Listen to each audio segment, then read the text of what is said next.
स्वागत है आप सभी का आपके अपने YouTube चैनल राज क्लासेस में। जैसे कि आप सभी को पता है कि हमने अपनी पहली यूनिट के दो टॉपिक कंप्लीट कर लिए, प्रॉफिट लॉस और परसेंटेज। तो चलिए इसी यूनिट के अगले टॉपिक की बात करते हैं, डिस्काउंट की। तो डिस्काउंट में आपको देखो यहाँ पर चार चीजें लेके चलनी पड़ेगी, चार चीजें वो यहाँ पर बोलेगा बार बार। सबसे पहले अंकित मूल्य। अंकित मूल्य क्या होता है? किसी भी वस्तु पर जो प्राइस टैग लगा होता है, जो चिट लगी होती है प्राइस की, उसे बोलते हैं अंकित मूल्य। दूसरा होता है क्रय मूल्य, कॉस्ट प्राइस, कितने में उसने खरीदा दुकानदार ने। तीसरा होगा विक्रय मूल्य, दुकानदार ने कितने में बेचा, सेलिंग प्राइस। और चौथा होगा डिस्काउंट बट्टा, कि कस्टमर को कितनी छूट यहां पर मिली। क्लियर बात? वो बट्टा बोल सकता है, डिस्काउंट, छूट, कमीशन, कुछ भी बोल सकता है यहां पर। अब चलिए इसको समझते हैं यहाँ पर एक छोटे से एग्जाम्पल से। हमने कहा यहाँ पर एक बुक है, जिस बुक की कीमत है 500 रुपए, उस पर टैग लगा है 500 रुपए, तो एक 500 रुपए इसका अंकित मूल्य हो गया। इस बुक को सबसे पहले दुकानदार खरीद के लेके आएगा और दुकानदार ने इसको 300 रुपए में परचेज किया, तो 300 रुपए हो गया इसका क्रय मूल्य। अब 500 रुपए की किताब थी, 500 रुपए उसमें अंकित मूल्य था और दुकानदार उसको 300 रुपए में खरीद के लेके आया। अब दुकानदार के पास हम लोग गए, हमने देखा कि 500 रुपए की बुक है। हमने कहा भाई कितने की मिलेगी? वो कह रहा डिस्काउंट के बाद ये बुक आपको मिलेगी 400 रुपए की। कितने की? 400 की। तो ये 400 रुपए में 300 रुपए की दुकानदार खरीद के लाया, इसने 400 रुपए हमने बेच दी, तो ये 400 रुपए हो गया इसका विक्रय मूल्य, सेलिंग प्राइस। अगर मैं यहां पर आपसे बात करता कि दुकानदार को यहां पर कितने का प्रॉफिट हुआ, कितने का लॉस हुआ, तीन चीजें यहां पर आ चुकी है, अंकित मूल्य, क्रय मूल्य और विक्रय मूल्य। अगर मैं यहां पर प्रॉफिट की बात करता हूं कि सेलर को कितना प्रॉफिट हुआ यहां पर, तो सीधी सी बात है, प्रॉफिट और लॉस की अगर मैं बात करता हूं तो क्रय और विक्रय से पता पड़ता है, कितने में खरीदा कितने में बेचा उससे पता पड़ेगा, कॉस्ट प्राइस सेलिंग प्राइस से। और अगर मैं परसेंटेज की बात करता हूं कि कितना परसेंट प्रॉफिट हुआ, कितने परसेंट लॉस हुआ, वो हमेशा क्रय मूल्य पर निकलता है। तो यहां पर अगर मैं प्रॉफिट की बात करूं, कितना परसेंट प्रॉफिट हुआ यहां पर, तो कुछ नहीं करना, 100 रुपए प्रॉफिट हुआ था, कितने पर? 300 पर, गुणा 100, तो प्रॉफिट परसेंट आएगा आपका 33/1/3%। क्लियर बात? यहां पर अगर प्रॉफिट की मैं बात कर रहा हूं तो उसका अंकित मूल्य से लेना देना नहीं होगा। लेकिन अगर मैं बात करूं यहां पर डिस्काउंट कितने का मिला, जैसे मैं प्रॉफिट और लॉस की बात करता हूं, प्रॉफिट लॉस क्रय और विक्रय से पता पड़ता है, और प्रॉफिट और लॉस परसेंट निकलता है हमेशा क्रय मूल्य पर। सेम ऐसे अगर मैं डिस्काउंट की बात करूं तो डिस्काउंट का हमें पता पड़ेगा अंकित मूल्य और विक्रय मूल्य से, यानी कि सेलिंग प्राइस से।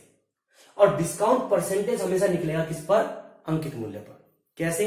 अगर मैं बात करूं कि आपको कितने परसेंट का डिस्काउंट मिला, तो आप देख सकते हैं कि अंकित मूल्य 500 था और आपने कितने दिए उसके 400, तो आपको डिस्काउंट कितने का मिला? 100 रुपए का।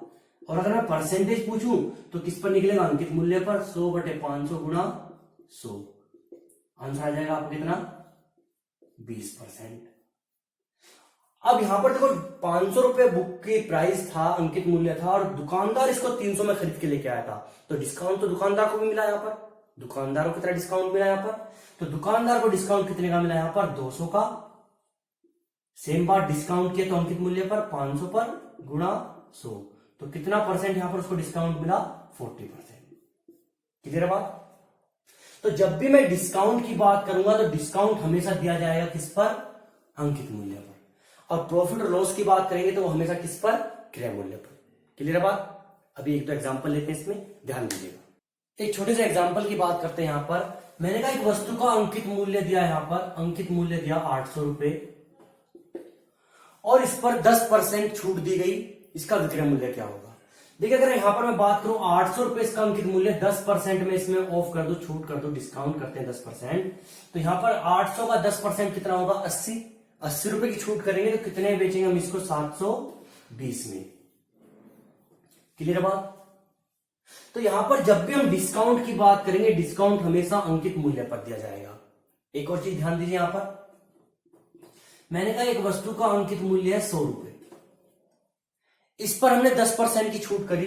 अगर मैं 10% इसमें डिस्काउंट देता हूं तो 100 रुपए का 10% होगा 10 रुपए, 10 रुपए की छूट दूंगा तो कितने बेचेंगे भाई इसको? 90 में। अभी मैंने कहा कि दुकानदार ने 100 रुपए की वस्तु दिखाई और कह रहा है इस पर कि 10% की छूट करते हैं, 90 रुपए की होगी वस्तु। मैंने कहा नहीं, 10% की हमें एक और छूट चाहिए। तो जब 10% की हमें एक और छूट मिलेगी तो वस्तु की कीमत क्या हो जाएगी? यहां पर 80 रुपए नहीं होगी इस बार, क्योंकि जब अगले डिस्काउंट की बात करेंगे, एक और डिस्काउंट की बात करेंगे, तो वो अंकित मूल्य पर नहीं दिया जाएगा, अगला डिस्काउंट अगली कीमत पर दिया जाएगा। अगली कीमत कितनी थी इसकी? 90। तो 90 में 10% की छूट करेंगे, 90 का 10% होगा 9 रुपए, और 9 रुपए की जब हम छूट करेंगे तो कितनी आई कीमत, 81 रुपए। तो यहां पर क्या किया हमने, 10% की दो छूट दी और कीमत आ गई इसकी 81 रुपए, 81।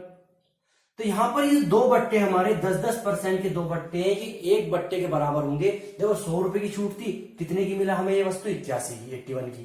ठीक है, तो यहां पर डिस्काउंट कितने का मिला हमें, 19% का। 19 का डिस्काउंट मिला 100 में, परसेंट बनाएंगे 19% का। तो ये 10% 19% के बराबर कैसे हो गए। तो यहां पर दो बट्टे के बराबर का जो बट्टा होता है, याद रखना हमेशा, वो होगा हमारा P plus Q minus P Q upon 100। दो डिस्काउंट के इक्वल डिस्काउंट जो होगा, जैसे हमने कहा 10% के दो डिस्काउंट थे हमारे, तो कुछ नहीं करना, पहला 10% प्लस दूसरा 10% माइनस 10 गुना 10, 100 बटे 100। 100 से कटेगा एक बार, 10 और 10 20 में से एक गया, 19% का डिस्काउंट। अगर मैं इसी में पूछता हूं आपसे, भाई बताइए 20% और 10% के दो डिस्काउंट कितने के बराबर होंगे, तो कुछ नहीं करना, P plus Q minus P Q upon 100 लगाएंगे। तो 20 प्लस 10 माइनस, यहां पर हमेशा माइनस ही आएगा, 20 गुना 10 200 बटे 100, 2 जीरो 2 जीरो कट जाएगी, 10 और 20 30, 30 में से 2 गए, 28% का यहां पर आपको डिस्काउंट मिलेगा। क्लियर है बात। चलिए डिस्काउंट की यहाँ पर बात की, अब इसके क्वेश्चनों की बात करते हैं। बेसिक से क्वेश्चन है, बहुत बेसिक मेथड से करेंगे। स्टार्ट करते हैं क्वेश्चनों को। चलिए फर्स्ट टाइप की बात करते हैं। यहाँ पर फर्स्ट टाइप में देखो क्या होगा क्वेश्चन, क्वेश्चन में अंकित मूल्य दिया होगा और डिस्काउंट के बाद आपसे विक्रय मूल्य पूछेगा। बिल्कुल सिंपल सा क्वेश्चन होगा, कुछ नहीं करेंगे, बेसिक मेथड से करेंगे, क्योंकि हमने परसेंटेज आपको बता ही रखा कैसे निकालना है। जैसे कि पहला क्वेश्चन आपको यहाँ पर दिख रहा होगा एग्जाम्पल में कि एक पंखे का अंकित मूल्य 1500 रुपए है, इस पर 20% छूट देने पर उसका विक्रय मूल्य क्या होगा। कुछ नहीं करना, यहां पर अंकित मूल्य कितना दिया है भाई इसका, 1500 रुपए, और उस पर 20% छूट देनी है। तो अंकित मूल्य का 20% यानी कि 1500 का 20% कितना होगा, 10% होता है यहाँ पर 150, तो 20% कितना हो गया आपका 300। अब 300 की जब आप छूट दोगे तो कितने बेचोगे इसको, 1200 में। विक्रय मूल्य पूछा है इसका 1200 रहेगा। चलिए एक और क्वेश्चन देखते हैं इस टाइप का। अगले क्वेश्चन में कह रहा है यहाँ पर एक सोफा सेट का अंकित मूल्य 20,000 रुपए है, इस पर 10% व 5% की दो छूट के बाद शुद्ध बिक्री मूल्य क्या होगा। तो कुछ नहीं करना, आपको दो तरीके से कर सकते हैं। सबसे पहली बात, अंकित मूल्य क्या है भाई इसका, अंकित मूल्य दिया है 20,000 रुपए। अब इस पर 10% 5% की दो छूट है। अब 10% और 5% की आप दो छूट को निकाल सकते हो, कितने परसेंट के बराबर होगी, 10% और 5% की दो छूट P प्लस क्यू से निकालेंगे 14.5%, तो इसका 14.5% कम कर देंगे। लेकिन इसको हम डायरेक्ट कर लेते हैं अपने ही मेथड से, बेसिक मेथड से, बहुत जल्दी होगा। यहाँ पर हम पहले इसको 10% कम करेंगे, 10% कितना होगा इसका 2000 रुपए। जब 2000 रुपए कम करेंगे कितना हो गया इसका कीमत, 18,000 रुपए।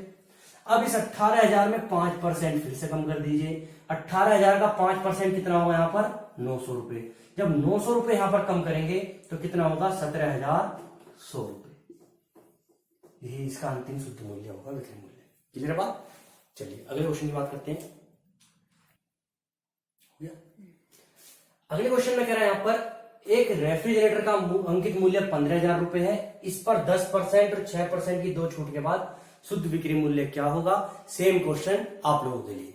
चलिए इसके सेकंड टाइप की बात करते हैं। अगले टाइप में क्या होगा, यहां पर आपको अंकित मूल्य दिया होगा, डिस्काउंट की भी बात करेगा और डिस्काउंट के बाद आपको प्रॉफिट और लॉस की भी बात करेगा और उसके बाद आपसे क्रय मूल्य पूछेगा। पहले टाइप में आपके में क्या था कि अंकित मूल्य दिया, डिस्काउंट के बाद विक्रय मूल्य पूछा। यहां पर अंकित मूल्य दिया है और आपसे क्रय मूल्य पूछेगा। किस तरीके से क्वेश्चन करेंगे, देखिए क्वेश्चन आपको दिया हुआ है यहां पर। एक दुकान में एक घड़ी पर 825 रुपए कीमत की पर्ची लगी थी, विक्रेता ने अंकित मूल्य पर 20% की छूट दे दी। यदि बिक्री पर उसे 10% लाभ हुआ तो क्रय मूल्य क्या था। कुछ नहीं करना, सेम वही चीज है। देखो यहां पर 20% की छूट दी, यहां तक तो वही क्वेश्चन करना जो अभी तक किया हमने।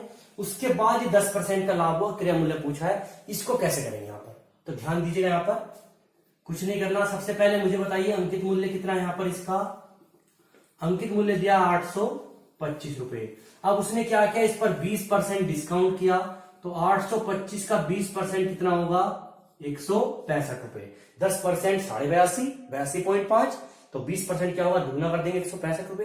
अब 165 का जब डिस्काउंट करेगा, छूट करेगा, तो कितने में बेचेगा, 165 माइनस कर दीजिए यहां पर 660 में। ये उसका विक्रय मूल्य आ गया, सेलिंग प्राइस आ गया। उसने बेचा कब? 10% के लाभ पर। तो यहीं पर इसको करेंगे। देखो क्रय मूल्य अपने आप में हमने बताया था 100% होता है क्रय मूल्य। अगर 100% क्रय मूल्य और 10% इसको लाभ हुआ तो उसने बेचा कितने में होगा इसको? 110 में। तो ये 110% बराबर 660 के, 0 से 0 कटेगी, 11 से कितनी बार?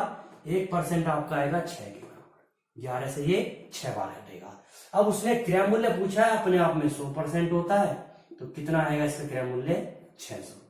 क्लियर है बात? एक और क्वेश्चन देखते हैं इस टाइप का। अगले क्वेश्चन में कह रहा है यहाँ पर, एक दुकानदार किसी वस्तु के अंकित मूल्य पर 10% छूट देने पर भी 20% लाभ कमाता है। यदि अंकित मूल्य 500 रुपए हो तो वस्तु का क्रय मूल्य क्या होगा? कुछ नहीं करना, सेम क्वेश्चन है। अंकित मूल्य कितना दिया है यहाँ पर इसका? 500 रुपए। अब अंकित मूल्य पर 10% छूट की बात कर रहा है। अंकित मूल्य 500 रुपए था, 10% छूट, तो 500 पे 10% छूट कीजिए। यहाँ पर 500 10% होगा 50, तो 50 की यहाँ पर छूट कीजिए, कितने में बेचेगा इसको? ये 450 में। अब 450 का बेचने पर भी उसे 20% लाभ कमाता है, क्रय मूल्य पूछा है, तो 20% लाभ का मतलब क्या होगा? 120% के बराबर होगा ये। तो 1% क्या होगा आपका? 0 से 0 कट जाएगी, 3 से ये 4 बार, 3 से ये 15 बार, तो ये आएगा आपका 15/4, 4 बटे में आ जाएगा। और कीमत पूछिए गुणा 100, तो 4 से 25 बार, 25 गुणा 15, 375 रुपए उस वस्तु की कीमत आएगी, क्रय मूल्य आएगी। चलिए अगले क्वेश्चन की बात करते हैं। अगले क्वेश्चन में यहाँ पर कह रहा है कि एक दुकानदार किसी वस्तु के अंकित मूल्य पर 20% छूट देने पर भी 12% लाभ कमाता है। यदि अंकित मूल्य 840 रुपए हो तो वस्तु का क्रय मूल्य क्या होगा? तो सेम क्वेश्चन ये आप लोगों के लिए है। चलिए अगले टाइप की बात करते हैं। चलिए अगले टाइप की बात करते हैं, थर्ड टाइप की। थर्ड टाइप में क्वेश्चनों में क्या होगा? थर्ड टाइप में आपसे अंकित मूल्य पूछेगा। पहले दोनों टाइप में क्या था? आपको अंकित मूल्य दिया था, पहले में एक में क्रय मूल्य पूछा और एक में विक्रय मूल्य पूछा। इस पर क्या होगा? आपको यहाँ पर जो है वो अंकित मूल्य पूछेगा और क्रय मूल्य देगा। किस तरीके से सोल्व करेंगे ध्यान दीजिएगा। कुछ नहीं करना होगा इन क्वेश्चनों में से। क्वेश्चन में लिखा है यहाँ पर, एक दुकानदार किसी वस्तु के मूल्य पर 20% छूट देता है, फिर भी उसे 5% लाभ होता है। यदि वस्तु का क्रय मूल्य 400 हो तो अंकित मूल्य क्या होगा? कुछ नहीं कर रहा है यहाँ पर। उसने दिया है क्रय मूल्य दिया है 400 रुपए और अंकित मूल्य पूछा है, तो आपको क्या करना है? क्रय मूल्य उसने 400 रुपए दिया है, क्रय मूल्य ऐसे रखेंगे। अब 400 रुपए का उसने खरीदा और 5% उसको लाभ चाहिए, तो 100% कीमत होती है, 5% लाभ, तो कितना? 105 बटे 100 नहीं लिखेंगे क्योंकि 100 से 100 कट जाएगा। और उसने 20% छूट दी। अगर 20% छूट दी, डिस्काउंट दिया, 20% कम किया, तो कितना बचेगा? 80%। तो 80 से इसको भाग कर दीजिए, बस सीधा आपका आंसर आएगा। 0 से 0 कटेगा, 8 से 5 बार, 5 गुणा 105, तो ये हो जाएगा आपका 525 रुपए उसका अंकित मूल्य आएगा। चलिए एक और क्वेश्चन देखते हैं इस टाइप का। अगले क्वेश्चन में यहां पर कह रहा है, ये एक दुकानदार किसी वस्तु के मूल्य पर 10% छूट देता है, फिर भी उसे 20% लाभ होता है। वस्तु का क्रय मूल्य दिया 540 रुपए, अंकित मूल्य क्या होगा? तो सेम क्वेश्चन है, कुछ नहीं करना। अंकित मूल्य पूछा है, क्रय मूल्य दिया 540, तो आपको कुछ नहीं लिखना, 540 क्रय मूल्य हो गया। उसने क्या किया? 20% लाभ, तो 540 रुपए कीमत थी, 20% लाभ यानी कि 120 हो जाएगा। और 10% यहां पर छूट है, तो कितना आएगा नीचे? 90। डायरेक्ट इसको करेंगे, यहां पर 0 से 0 कटेगा, 9 से 6 बार, तो 120 गुणा 6, 1272, 720 रुपए उसका अंकित मूल्य आएगा। चलिए एक और क्वेश्चन देखते हैं ऐसा।